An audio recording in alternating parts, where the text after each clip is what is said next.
Hello दोस्तों, आप लोग का स्वागत है हमारे channel Raja Babu coaching centre में। दोस्तों आज हम बात करने वाले हैं 12th की हिंदी के गद्य खंड के तीसरा अध्याय, जिसका नाम है दोस्तों संपूर्ण क्रांति और जिसके लेखक हैं दोस्तों बालकृष्ण भट्ट। तो दोस्तों आज हम इसी के ऑब्जेक्टिव के बारे में बात करेंगे। जितना हो सके मैं उतना ऑब्जेक्टिव बना के दे दिया हूं, ताकि आपकी परीक्षा से जितना भी पूछा जाए आपको कोई भी दिक्कत या कोई भी परेशानी झेलने की कोई भी संभावना नहीं बने। तो चलिए दोस्तों बिना टाइम वेस्ट करते हुए आज की क्लास देख लेते हैं। सबसे पहले दोस्तों आज इसमें ऑब्जेक्टिव टाइप ही क्वेश्चन मिल पाएगा। तो दोस्तों चलिए देख लेते हैं। तो चलिए संपूर्ण क्रांति की जैसा कि जानते हैं दोस्तों लेखक हैं बालकृष्ण भट्ट। चलिए देख लेते हैं पहला क्वेश्चन से, संपूर्ण क्रांति के लेखक कौन है? तो दोस्तों इसका आंसर हो जाएगा दोस्तों जयप्रकाश नारायण जी। याद रखिएगा संपूर्ण क्रांति के लेखक महोदय जी का नाम है जयप्रकाश नारायण जी। चलिए दोस्तों देख लेते हैं 2 नंबर क्वेश्चन है दोस्तों, जयप्रकाश नारायण जी का जन्म कब हुआ था? तो इसका आंसर हो जाएगा दोस्तों 11 अक्टूबर 1902 ईस्वी।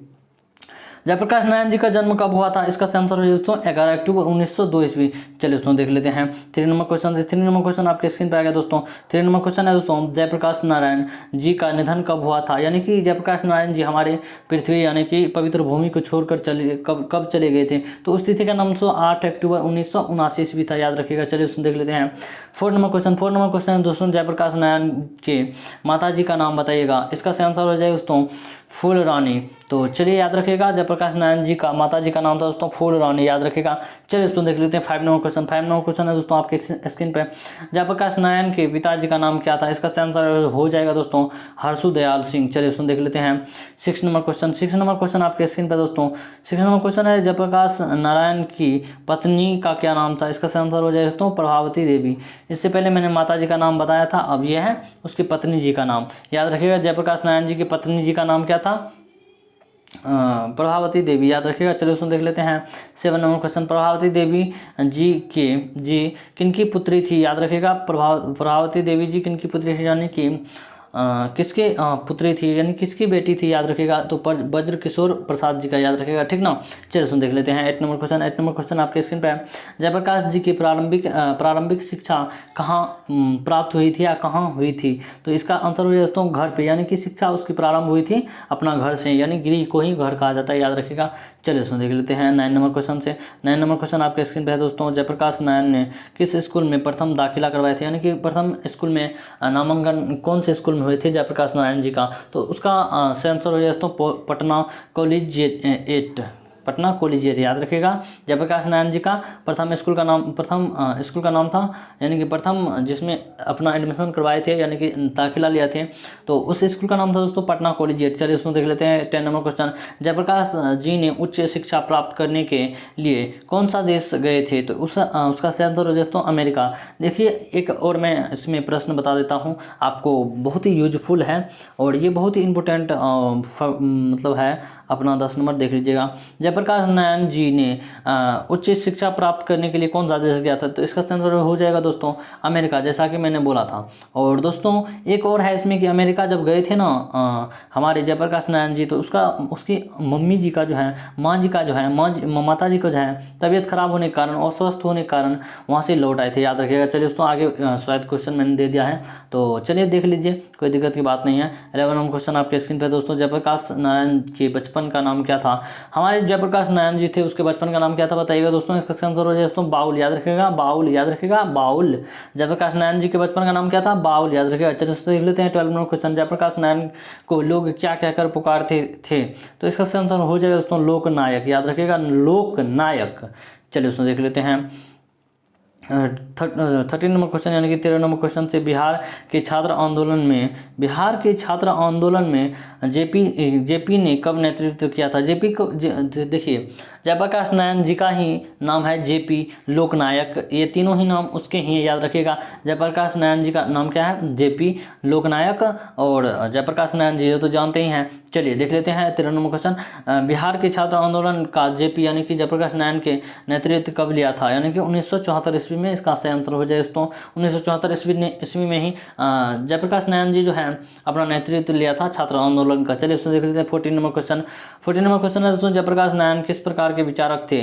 तो उसका आंसर हो जाए दोस्तों समाजवादी। याद रखिएगा जयप्रकाश नारायण जी समाजवादी विचारक थे। चलिए उसमें देख लेते हैं 15 नंबर क्वेश्चन, जयप्रकाश नारायण कब मार्क्सवादी बने थे? चलिए उसमें देख लेते हैं, इसका आंसर हो जाएगा 1924 ईस्वी। चलिए उसमें देख लेते हैं 16 नंबर क्वेश्चन, 16 नंबर क्वेश्चन एक बार देख लीजिए दोस्तों। संपूर्ण क्रांति पाठ भाषण के रूप में गांधी मैदान यानी कि पटना में है गांधी मैदान, तो वहीं पे है दोस्तों, वहीं पे उन्होंने भाषण दिए थे। जेपी यानी कि जयप्रकाश नारायण कब दिया था भाषण अपना दोस्तों? उसका आंसर हो जाएगा दोस्तों 5 जून 1974 ईस्वी, याद रखिएगा 5 जून 1974 ईस्वी को, याद रखिएगा। चलिए सुन देख लेते हैं दोस्तों 17 नंबर क्वेश्चन से राजनीतिक में करप्शन यानी कि भ्रष्टाचार क्यों है? इसका आंसर हो जाए दोस्तों इलेक्शन का खर्चा और चुनाव के खर्चा का कारण, याद रखिएगा। चलिए सुन देख लेते हैं 18 नंबर क्वेश्चन। छात्र आंदोलन द्वारा जयप्रकाश नारायण क्या चाहते थे? यानी कि छात्र आंदोलन जो हुआ था वो क्या चाहते थे जयप्रकाश नारायण जी हमारे? तो दोस्तों वो चाहते थे दल विहीन लोकतंत्र की स्थापना, याद रखिएगा दल विहीन लोकतंत्र की स्थापना चाहते थे। चलिए सुन देख लेते हैं 19 नंबर क्वेश्चन। जयप्रकाश नारायण को कौन सा पुरस्कार मिला था? इसका आंसर हो जाए दोस्तों मैग्सेसे सम्मान एवं भारत रत्न पुरस्कार, याद रखिएगा। चलिए सुन देख लेते हैं 20 नंबर क्वेश्चन। 20 नंबर क्वेश्चन है, 20 नंबर क्वेश्चन है दोस्तों रिकंस्ट्रक्शन ऑफ इंडियन पॉलिटी नामक पुस्तक किसने लिखी? इसका आंसर हो जाए तो जयप्रकाश नारायण। चलिए उसमें देख लेते हैं 20 नंबर क्वेश्चन। एक बार फिर से ये क्वेश्चन बहुत ही महत्वपूर्ण है क्योंकि कई बार हमारे बिहार बोर्ड में पूछे गए हैं।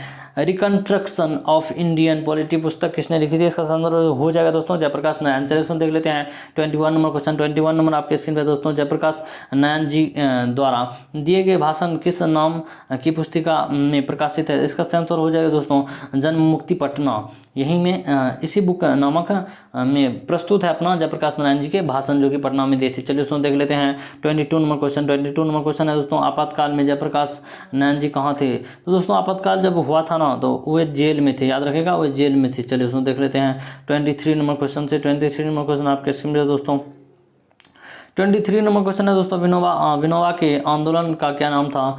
तो इसका आंसर हो जाएगा दोस्तों सर्वोदय आंदोलन, याद रखिएगा। विनोबा के आंदोलन का क्या नाम था? तो इसका नाम है दोस्तों यानी था सर्वोदय आंदोलन, याद रखिएगा। कोई मिस्टेक हो गया हमसे तो कोई दिक्कत की बात नहीं है, आपका छोटा भाई समझ के हमको माफ़ कर दीजिएगा। कमेंट में अपना गुस्सा नहीं थूकना है। चलिए दोस्तों देख लेते हैं 24 नंबर क्वेश्चन। जयप्रकाश नारायण जी कब जेल गए थे? इसका आंसर हो जाए दोस्तों 1932 ईस्वी, याद रखिएगा। जयप्रकाश नारायण जी 1932 में जेल गए थे। चलिए दोस्तों देख लेते हैं 25 नंबर क्वेश्चन। जयप्रकाश नारायण जी किस दल में शामिल हुए थे? कांग्रेस दल में, याद रखिएगा। जयप्रकाश नारायण जी किस दल में शामिल हुए थे? दोस्तों ये भी क्वेश्चन बहुत ही ज़्यादा महत्वपूर्ण है, याद रखने की कोशिश करिएगा। चलिए दोस्तों देख लेते हैं शब्द निधि। देखिए दोस्तों शब्द निधि से भी बहुत सारे क्वेश्चन पूछे जाते हैं। चलिए सेट हो गया अपना। चलिए देख लेते हैं शब्द निधि। शब्द निधि दोस्तों, शब्द निधि देख लीजिए। पहला शब्द निधि दोस्तों इंफ्रास्ट्रक्चर, यानी कि इंफ्रास्ट्रक्चर, याद रखिएगा इंफ्रास्ट्रक्चर। कोई दिक्कत की बात नहीं है, हो जाता है कभी कभार दोस्तों।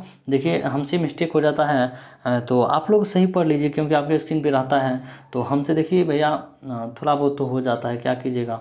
तो इंफ्रास्ट्रक्चर का अर्थ क्या होता है दोस्तों? आधारभूत ढांचा, याद रखिएगा। इस सबसे भी बहुत ज़्यादा क्वेश्चन पूछे जाते हैं, ठीक ना। तो याद रखने की कोशिश कीजिएगा, ठीक ना।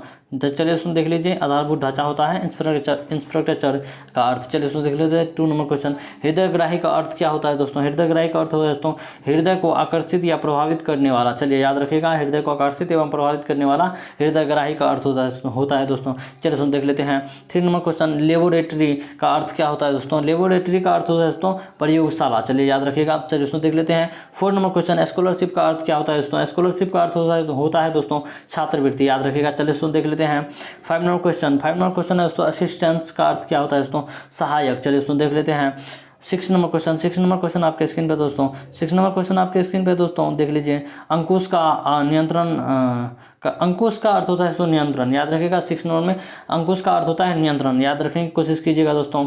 चलिए उसमें देख लेते हैं 7 नंबर क्वेश्चन। 7 नंबर क्वेश्चन आपके स्क्रीन पर दोस्तों स्वच्छंद का अर्थ क्या होता है दोस्तों? स्वच्छंद का अर्थ होता है तो स्वतंत्र, अपने मन के मुताबिक चलने वाला, याद रखिएगा। स्वतंत्र या अपने मन के मुताबिक चलने वाला। चलिए उसमें देख लेते हैं 8 नंबर क्वेश्चन। 8 नंबर क्वेश्चन है दोस्तों उच्छृंखल का अर्थ क्या होता है दोस्तों? उच्छृंखल का अर्थ होता है तो नियम कायदा तोड़ने वाले, याद रखिएगा नियम कायदा तोड़ने वाले। चलिए उसमें देख लेते हैं 9 नंबर क्वेश्चन। बुर्जुआ, यानी कि बुर्जुआ का अर्थ क्या होता है दोस्तों? बुर्जुआ का अर्थ होता है दोस्तों पूंजीपाती वर्ग और उसमें निष्ठा रखने वाला, याद रखेगा। पूंजीपाती वर्ग और उसमें निष्ठा रखने वाला। चलिए दोस्तों आज के लिए बस इतना, मिलेंगे नेक्स्ट वीडियो में एक नए टॉपिक के साथ, ठीक ना। तब तक के लिए पढ़ते रहिए। आपका राज भाई है ना, कोई दिक्कत की बात नहीं है, आपको फुल सिलेबस की तैयारी करवाएगा, टेंशन लेने की बात नहीं है। बस हमारे साथ जुड़े रहिए, हमारे चैनल को सब्सक्राइब कर लीजिए। अगर वीडियो पसंद आता है तो लाइक कीजिए, अगर नहीं पसंद आता है तो डिसलाइक कीजिएगा, वैसे तो जाने नहीं दूंगा आपको, बहुत मेहनत लगती है वीडियो बनाने में दोस्तों। तो दोस्तों अगर कुछ गलत हो गया हो हमसे तो माफ़ी चाहूँगा, क्योंकि दोस्तों आपका भाई अभी नया है, कोई दिक्कत की बात नहीं है, नया है कोई दिक्कत की बात नहीं। देखिए कोई नया ही आदमी को सबको मौका देना चाहिए, सबको अपना एक जब अलग अलग तरीका होता है पढ़ाने का, यही होता है दोस्तों, अलग अलग अपना तजुर्बा होता है, ठीक ना। चलिए दोस्तों मिलेंगे एक नेक्स्ट वीडियो में एक नए टॉपिक के साथ, तब तक ये पढ़ते रहिए, अपना तैयारी करते रहिए। देखिए तैयारी अपना सही होता है, अपना सेल्फ स्टडी भी कीजिए, सेल्फ स्टडी बहुत ज़रूरी है, ठीक ना। चलिए आज के लिए इसमें